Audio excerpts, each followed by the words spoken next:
Hi, and thank you for having me today and for your interest in the work of the Presbyterian Hunger Program. My name is Valery Nodem. I'm the Associate for International Hunger with PHP. In this presentation, I will explain what the Joining Hands initiative of the Presbyterian Hunger Program is, and we'll zoom in and talk about the work that we've been doing in Congo around mining.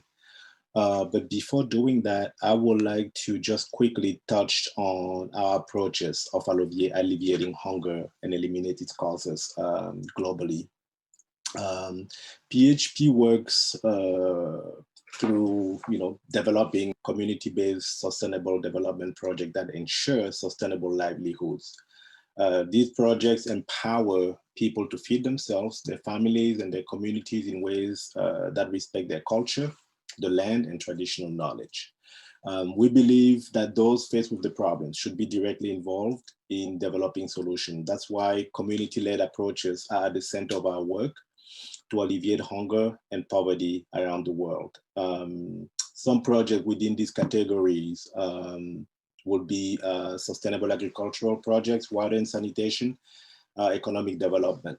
The second big area of work for PHP International is advocacy. Here we address policies and corporate practices that create or perpetuate hunger and poverty. Much of our work around advocacy globally is done through the Joining Hands initiative, which is a proven way to mobilize people in focused campaigns to tackle systemic causes of hunger, both in the United States and abroad. We'll talk about Joining Hands more since that's the essence of this presentation. If you look at this slide, you will see that there's a continuum between the different approaches that we use in doing the work that we do. We try to move people and communities from addressing the symptoms of hunger and poverty to address root causes. And our work aims to support poor people by providing the resources that they need in order to move beyond levels of critical poverty. We understand that you can really address deeper issues if immediate needs are not being met. And we create an environment where people gain opportunities to realize their potential, uncover resources which already exist within their communities. People that way learn also new skills and analyze the systems that create or maintain people in poverty. Ultimately, we envision communities where people are equipped to defend their rights and resources and participate in decisions that affect them. Rather than replicate project-based mission, presbyteries, congregations, organizations, and individuals are invited to partner with civil society networks in 7 countries to organize in both the northern and southern hemisphere to campaign for change in a globalized world. Most of the issues identified by global partners as contributing to poverty abroad are also relevant in the United States. We look together at the immense troubles we all face on a small planet and pull together in prayer, research, repentance, and in the process of mutual transformation that reflects our shared commitment to global peace and justice. Through local, national, and international campaigns, Joining Hands networks address issues that cause and maintain people in poverty. With congregations in the US and presbyteries, PHP accompanies these networks and their communities as they come together to challenge the systems that generate hunger, poverty, and injustice. We support advocacy campaigns that aim to improve policies or corporate practices that impact fundamental rights to water, food, land, and other natural resources. In today's globalized world, with the high demand for food, water, energy, and other resources, poor communities that depend on these resources for their survival often face challenges to ownership, management of, and access to their natural resources. These communities are confronted with problems of seed monopolies, land grabbing, mining pollution, and trade policies that favor foreign investors over people. Powerful actors such as governments, private investors, multinational corporations, and multilateral banks motivated by profit set policies that favor large-scale extraction of resources with minimal or no benefits for local communities. Responding to poverty through projects is not enough if the systems that create or perpetuate hunger and poverty are not properly identified, analyzed, and challenged. So PHP supports the rights of local communities to protect their natural resources and livelihoods from destruction by large investment projects. Our partners' campaigns are also challenging corporate abuse and proposing solutions that are more people-centered. Food and land. Through campaigns that promote food sovereignty, protecting and saving traditional seeds and land rights, we support efforts that promote the right of people to produce and consume food in accordance with their cultural traditions and through ecologically sustainable methods, as well as the right of people to own and access land to produce food and provide housing, particularly with indigenous communities whose traditional rights are threatened. Resource extraction and climate. The issues we're focusing here are transparency in a highly corrupt sector, monitoring financial, social, and environmental obligations of oil, gas, and mining companies, protection from pollution, human rights, and rights to clean water and specialized healthcare. Many countries suffer from the resource curse where mineral and resource extraction create wealth for a few and rampant poverty for the vulnerable majority. PHP works with partners to advocate for transparency in payments made by extractive industry corporations to government. And we work to hold extractive corporations accountable for their financial, social, and environmental obligations. And PHP support communities impacted by pollution from mining by supporting campaigns that protect the environment and public health. Our partners see and recognize the progress that globalization brought in our everyday lives. They also recognize and see the many aspects of globalization that are modeled after colonization, as it takes and extracts a lot and doesn't always give back or respect people's life or the environment. Joining Hands promotes solutions that dismantle colonialism in trade relations, exploitation of natural resources, and the protection of the environment. Now, we're going to zoom in and talk a little bit about Joining Hands' work in Congo.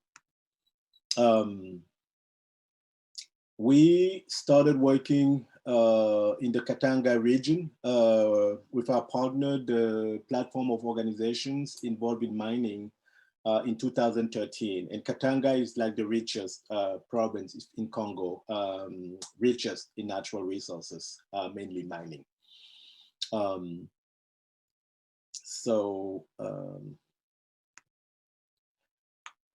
As I'm sure most of you here know, Congo has very important extractive resources, mining, oil, and gas. The country is also among the world's largest producers of cobalt, copper, diamonds, tantalum, and tin, as well as several others. Unfortunately, despite its enormous natural potential, the country is also very poor. Last year, Congo was at the bottom of the Human Development Index, as the country was ranked 175th. The current life expectancy in Congo is 60 years. The expected years of schooling is 9.7 years. 64.5% of the population lives in rural areas and in multi-dimensional poverty. To increase growth and reduce poverty, the government counts a lot on its extractive sectors. Just to give you a data here, in 2018 only, base metals and crude oil made up almost 95% of DRC's exports, 95%. Since 2002, Congo started huge legislative reforms and liberalized the mining sector with a new mining code. The increase of the metal prices on the global market attracted private investors, particularly in the copper region of Katanga. In 2013, DRC also elaborated a petroleum code. Oil business, once concentrated in the coastal basin, is gradually expanding with exploration in the central and east basins like Lake Albert, Tanganyika, Moero, and Upemba. Since 2005, Congo is also involved in the Extractive Industries Transparency Initiative and acquired the compliance status in July 2014. The country also started the process of transforming state enterprises into commercial companies. As of today, more than 100 private companies around the world, particularly around the country, sorry, particularly in Katanga, are in the production phase. But that boom in the mining industry has a very little impact on improving living standards in DRC. The problems with the mining sectors, as identified by our partners, are due to weak laws, the non-respect of legal frameworks, years of civil war, and a poor and unequipped administration, financial embezzlement, misallocation of public funds, lack of accountability, and corruption. In general, the funds are not going where they're supposed to go, which is to the people and to build social services that will generate development. POM, the platform of organizations involved in mining, was created in 2009 by civil society organizations in Katanga. The network became fully operational in 2012. They have 18 member organizations working on different sectors: human rights, environment, child labor, education, mining, land issues, gender. And their goal is to improve the governance in the mining sector and make sure that communities can really benefit from it. And POM works on three main areas. One is capacity building. They recognize the need to equip themselves, understand how the mining sector works, who are the actors, which ones have more power, and also equipping and building capacities of their member organizations. Their second area of work is research and analysis. They produce a lot of resources, reports, video, documentaries to help understand what's happening and to analyze the sector. And their third area is advocacy, where they formulate alternative solutions for better governance of the mining sectors. PHP started working with POM in 2013. I mentioned the context of poverty in a very rich province and in a very rich country. Through our visits with POM in the last couple of years, as you can see, a lot of communities in Katanga are seeing trucks day by day taking mining resources out of their communities, but they're not seeing much of it coming back. And they're living in a situation where they don't have the basic resources: water, electricity, roads, and food for their families. And POM has been doing a really amazing groundwork in terms of equipping communities, working with miners who are risking their lives, taking the resources out and are not often being paid or well paid. In the center picture here is Jean-Marie Kabanga, who is the current coordinator of POM in Congo. In the picture here on the far right is Ibonda Anzam, who was the former coordinator. I really like this picture because they had made a documentary called Win-Win, where they were talking to mining companies and telling them that this should be a partnership where each will win. Communities have to win and companies have to win as well. And this day they had come back to the communities to show them the documentary. And that was very, very, very deep. But POM is not only working on the ground, they're also working at the higher levels and meet regularly with the government, mining companies, and other actors as well who are involved in the mining sectors in Congo. Just a few days ago, POM was invited to go and train mining companies and explain to them what are the provisions of the new mining code, because the company was really confused in interpreting some of them. People very often ask us, what is the result of all of that? When we're talking about advocacy and campaigns, you often see a lot of people talking, a lot of people in meeting rooms. POM in Congo is actually one network that in less than 10 years have had tremendous victories in their work. The first one and the most important one, I think, is that they succeeded in working with others to have the government finally adopt a new mining code in Congo. Since 2018, the country put together a new mining code. And there are three provisions that are really important and that had been pushed by POM and a lot of other companies. The first one is that mining companies must pay 15% of their mining royalties to decentralized territorial entities for the construction of community infrastructure like roads and bridges and schools and hospitals. And just 2 years ago, almost $300 million was invested in Lualaba province and $190 million in Haut-Katanga for the construction of rehabilitation of infrastructure. Just so you understand that the mining royalty existed before, but it was paid at the national level.